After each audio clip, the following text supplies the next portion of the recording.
Et si je vous disais que l'un des manuels de leadership les plus pertinents jamais écrits n'était pas un best-seller moderne, mais une lettre personnelle rédigée il y a presque 2000 ans? C'est un peu ce qu'on va explorer ensemble aujourd'hui en plongeant dans la première lettre à Timothée.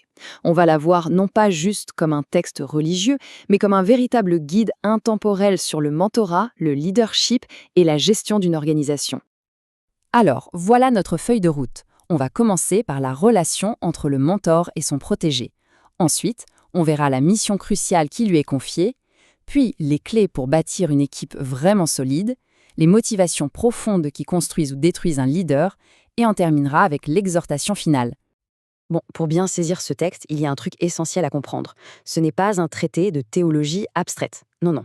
C'est une lettre, une correspondance personnelle et même urgente entre un leader chevronné et son jeune successeur qui est en pleine mission pour gérer une situation de crise.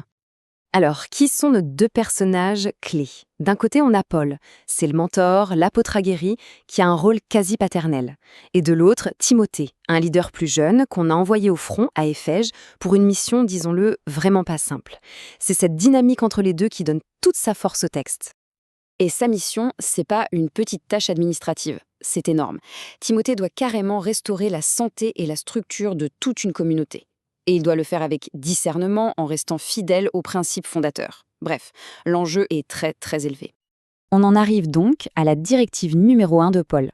Avant de construire quoi que ce soit, il faut protéger. La toute première priorité, c'est de sauvegarder le cœur du message, parce qu'il y a des menaces internes qui risquent de tout dénaturer. Mais c'était quoi le danger exactement? Paul met le doigt dessus.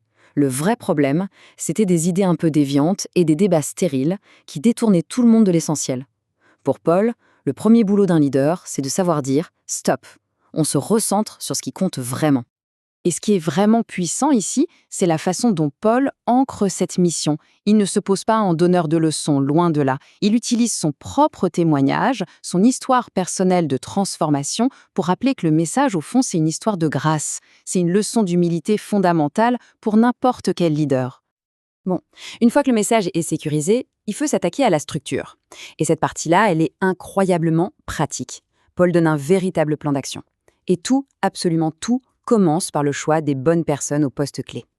Le point crucial ici, c'est que les critères pour être leader ne sont pas basés sur le charisme, l'éloquence ou la popularité. Non, ils sont presque entièrement fondés sur le caractère, sur l'intégrité personnelle. La réputation, la gestion de sa propre vie, la maîtrise de soi. En fait, Paul dit que la santé d'une organisation dépend directement de l'intégrité de ses leaders.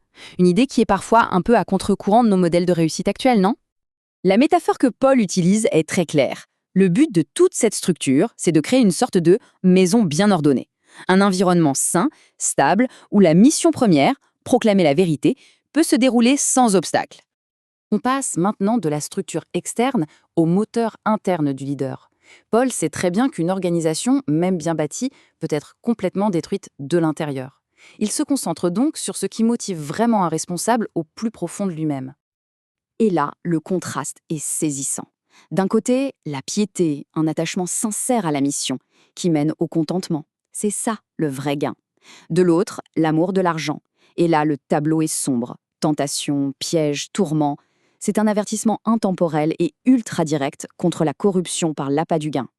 On arrive à la conclusion de la lettre. C'est vraiment le moment où le mentor regarde son disciple droit dans les yeux et lui donne ses toutes dernières instructions. Le ton devient encore plus personnel. C'est une véritable charge émotionnelle. Les derniers ordres de Paul, ce sont des verbes d'action. Écoutez bien. Fuis, poursuis, combat, garde. Ça veut dire que le leadership, ce n'est pas un statut passif.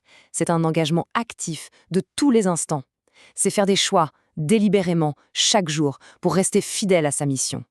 Et Paul termine avec un encouragement super puissant. Il sait que Timothée est jeune et que ça peut être un handicap.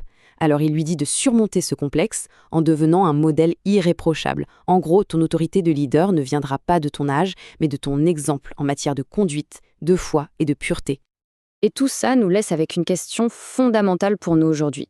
Dans nos organisations, nos entreprises, nos communautés, quelle place on accorde vraiment à l'intégrité du caractère par rapport au charisme? Comment on équilibre la mission et le profit? Au final, ces directives, écrites dans un contexte si différent, ne sont-elles pas plus actuelles que jamais?